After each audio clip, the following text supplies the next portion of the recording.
आणि बुलेटिनच्या सुरुवातीलाच वाल्मिक कराड संदर्भातला आणखी एक व्हिडिओ, त्या संदर्भातली बातमी। वाल्मिक कराड संदर्भातला आणखी एक व्हिडिओ सध्या समोर आलाय। राष्ट्रवादी आमदार जितेंद्र आव्हाड यांनी हा व्हिडिओ आपल्या सोशल मीडियावरून शेअर केलाय। बीडच्या परळी तालुक्यातील मरळवाडी गावचे सरपंच बापू आंधळे यांच्यावर गोळीबार झाला आणि या गोळीबारात महादेव गित्ते नावाचा एक इसम सुद्धा जखमी झाला होता। महादेव गित्तेनं स्वतः हा व्हिडिओ केला असून त्यानं या व्हिडिओत वाल्मिक कराड आणि तपास यंत्रणांवर प्रश्न उपस्थित केलेत। 29 जूनलाच कराडच्या सांगण्यावरून हल्ल्यानंतर शरद पवार गटाचे नेते बबन गित्ते यांच्यावर 302 चा गुन्हा दाखल करण्यात आलाय। तर परस्पर विरोधी तक्रारीमध्ये अगोदर वाल्मिक कराडसह 7 जणांवर गुन्हा दाखल करण्यात आला होता, पण तपासांती या प्रकरणामध्ये वाल्मिक कराडचा सहभाग आढळत नाही असं कारण देत तपास अधिकाऱ्यानं वाल्मिक कराडचं नाव या गुन्ह्यातून कमी केलंय असा दावा स्वतः गित्तेनं या व्हिडिओमध्ये केलाय। हाच व्हिडिओ जितेंद्र आव्हाड यांनी पोस्ट केलाय। उपचारादरम्यान महादेव गित्तेनं हा व्हिडिओ केला होता आणि हा व्हिडिओ जितेंद्र आव्हाड यांनी आज ट्विट केलेला आहे। महादेव गित्तेनं या व्हिडिओमध्ये अनेक दावे केलेले आहेत।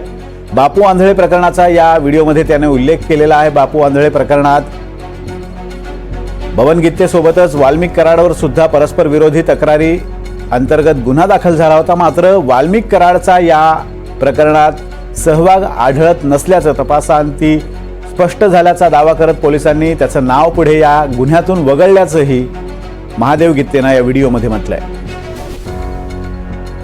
ते आल्याच्या नंतर त्यांनी घरावर दगडफेक केली, गाडी फोडली, दरवाजात फायर केल्याच्या नंतर मी बाहेर आलो। बापू आंधळे ओळखीचा दिसला म्हणून बापू आंधळे समोर होता। मी बाहेर निघाल्याबरोबर बापू आंधळे माझ्या छातीत बुक्की मारली। मी का मारलं म्हणून जवळ गेलो तर त्यांनी सांगितलं की आम्हाला सांगितलं वाल्मिक अण्णांनी तुला जीव मारून टाकायचं। वाल्मिक बाबूराव कराड यांनी सांगितले जीव मारून टाकायचं। नंतर गाडीच्या पाठीमागं जिथं गाडी उभा होती तिथं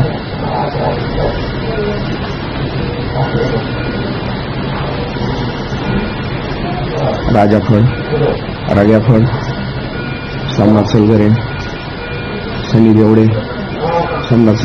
देवडेच्या हातात कोयते होते, राजाच्या हातात गन होती, गोट्याच्या हातात गन होती। त्या तिघांनी अंदाधुंद माझ्यावर फायरिंग चालू केली। त्यात 3 बुलेट मला लागल्या। 3 बुलेट लागल्याच्या नंतर त्याच्यात मधीच एक जण ओरडलं, अरे अण्णांनी काय सांगितलं त्याच्यावर फोकस कर।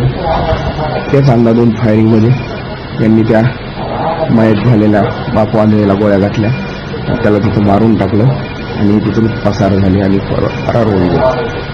ही घटना घडत असताना बबनभाऊ गित्ते हे माझ्या घरापाशी नव्हते तेव्हा या घटनेचा त्यांचा अर्थार्थी कसलाही संबंध नाही। ते तिथं कसल्याही प्रकारे उपस्थित नव्हते। तर महादेव गित्तेच्या तक्रारीची एफआयआर कॉपी आता समोर आली आहे। 2 जुलै 2024 रोजी महादेव गित्ते यानं व्हिडिओमधून कराड विरोधात आरोप केले होते। त्यानंतर दाखल केलेल्या एफआयआरची कॉपी आता समोर आलेली आहे। या नवीन पुराव्यामुळे आता या प्रकरणाला नवीन वळण मिळालंय आणि वाल्मिक कराड याच्या भूमिकेबाबत पुन्हा एकदा चर्चा सुरू झाली आहे। ही ती एफआयआर कॉपी आहे। यामध्ये वाल्मिक कराडचं नाव स्पष्ट दिसतंय, मात्र आता या गुन्ह्यामध्ये वाल्मिक कराडचं नाव नसल्याचा दावा महादेव गित्तेनं या व्हिडिओमध्ये केलेला आहे।